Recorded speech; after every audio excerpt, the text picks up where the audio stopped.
not here to talk about that. We'll introduce you properly now. Gary Barlow is pop royalty, so it seems only right that he should be the man behind the concert that's been performed for the Queen at Buckingham Palace to mark her Diamond Jubilee. Gary has also helped compose the official Jubilee single, and he's travelled the world making a documentary about the recording of that single. All that, and he's about to become a father again.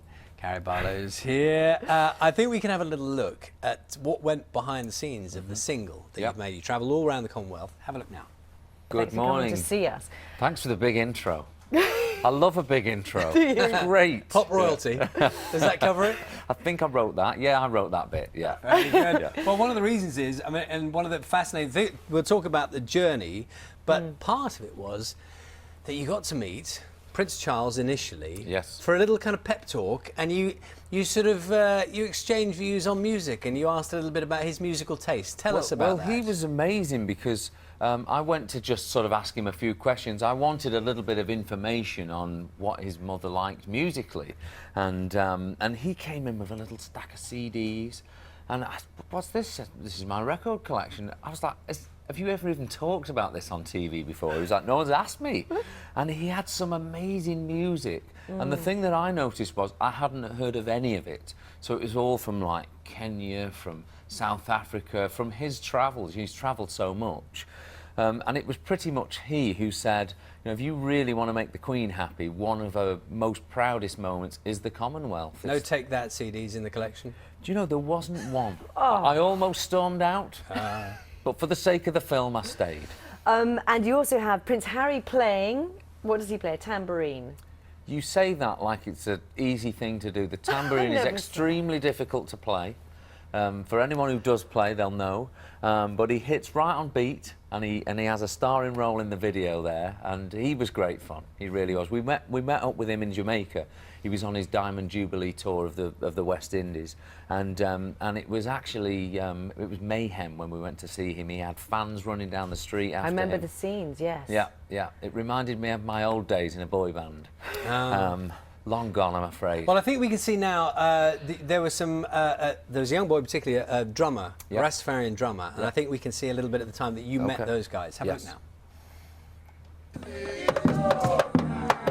One kid who does catch my eye is the priest's son, 12-year-old Selassie. Priest? Yes, sir. Can I see his hands? Selassie. Wow. They play loud. I would love to try and get him on the record. Yeah, Selassie was I mean, his timing was amazing. You watch the way his hands move and touch the different parts of that drum. I mean, he really owned that instrument. Rise up, rise up.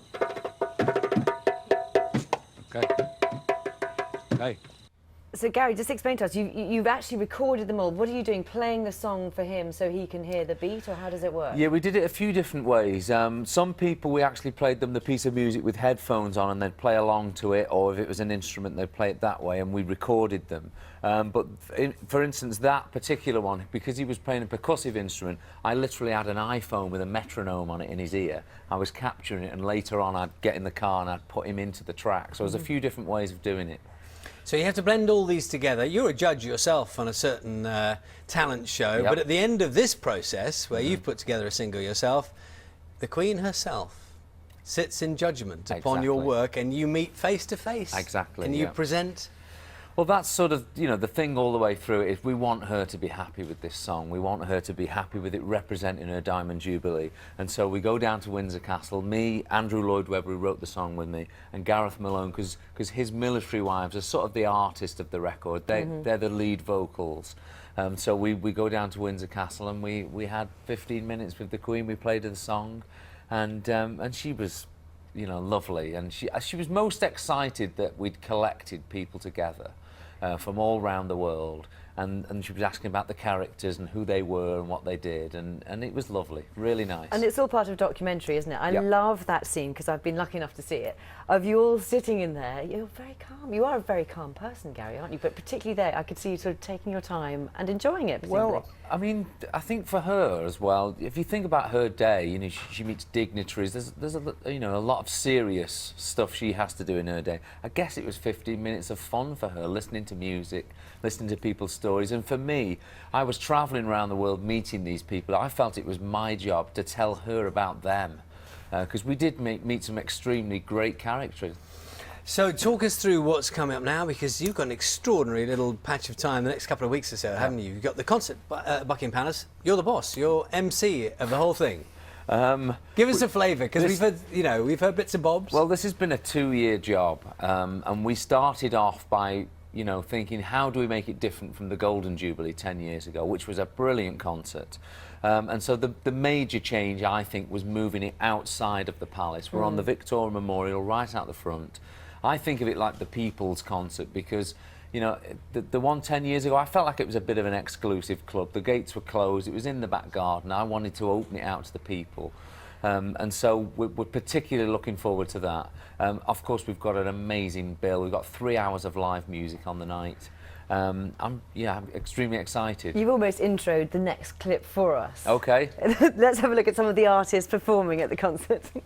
Whole list of kind of different artists, Gary. Is it your choice, or have you consulted with the people who know the Queen well whether she'd like them playing? Yes, we put everything through the palace. They know everything that's going on, absolutely, yeah. I mean, we really do have the biggest artists in the world all on one stage. I think what we've tried to do as well is try to get artists that represent all of the 60 years of the Queen's reign. So we've got 50s, 60s, 70s, right the way through to the modern day.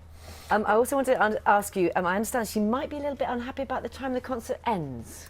Is she concerned about the noise? No, it wasn't. It was more the apparatus, because if anyone was to drive past Buckingham Palace right now, you'll see this enormous stage with all the seating, and she was more nervous about how long it was going to be taken to be took down during the night, because obviously a lot of people live in the palace. So. We're seeing a sort of 3D mock-up representation of how things are going to look. Yep. I mean, have you got it in your head yet, the scale of what you're involved in? I think just in the last couple of weeks, if I've been out for dinner or I've been to the West End, I've always driven back past so I could see what was going on. And then it suddenly dawned on me, wow, this is enormous. Are you going to you're playing yourself, are you? Take That are going to do a spot? No, Take That on. We've got Robbie on the show, and I may be doing something during the show. I'm a bit like Alfred Hitchcock. I always turn up somewhere, whether you like it or not. You get to just walk on whenever you fancy it, really. Yeah, I'm going to be watching side of stage. I mean, I'm a fan of all the artists who are on there, so I can't wait myself to see the concert. Will you be nervous on the day that it all goes off successfully? Will you be? I think we all will. It's live TV. You know what it's like to do live TV. You've always got that edge about you, but it's a lot of live music. Yeah, I think it's going to be fine. I really do. I have to ask you, Take That questions, obviously, as well. Are you planning a new album? What are the latest plans? It would probably be next year for us now. You're a bit busy, aren't you, at the moment? Yeah, we've got a lot. Yeah, it's a lot on in the next few months for sure. But obviously, I'm back on X Factor. We did our first auditions on Wednesday. I'm really looking forward to another season of that. We had Bob Geldof talking to us yesterday, and he became, of course, an extraordinary and very radical voice for Africa. Yep. Do you take a chance to sort of stop and think about your own life now? And you've sort of taken on a new mantle, haven't you? I mean, this whole thing with being tied in with the Jubilee celebrations, and I know you've done a lot of your own work with charity work. Yep. It's a sort of you're going into a different direction now as you with respect get older. And yeah, I think as you do get older, you start thinking of the world a bit more. And I travel a lot, so I see a lot of stuff, and I see a lot of stuff I think I'd like to help with.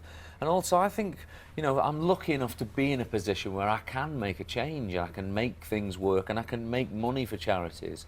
And I think as long as I've got that, I'd like to try and use it in a good way. And can we expect something more for children in need this year then, or? We'll see. I don't know.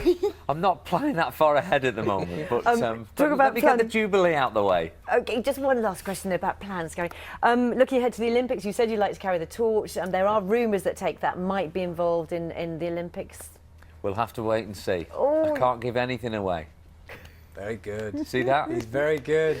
Just to warn you both, you're starting to get a bit of a northern accent. Just to warn you. Already? Yeah, already. I worry. Do you know what? I catch myself great. sometimes already. Yeah. Lovely to see you here today. And the Thank documentary is delightful. It's really charming. And you go around with just a little laptop recording everything, which is technology is amazing. It's brilliant, isn't it? It's brilliant. Yeah. Lovely Thanks to see you, very Gary. much. Thank you so much. The official Diamond Jubilee song "Sing" is out on Monday. The documentary on how the song was made, Gary Barlow on Her Majesty's service, is on BBC One on Sunday the 3rd of June. Diamond Jubilee Concert, of course, broadcast the very next day live on BBC One and live on Radio 2 from 7:30 in the evening. Clearly a very busy time for Gary. Thank you so much.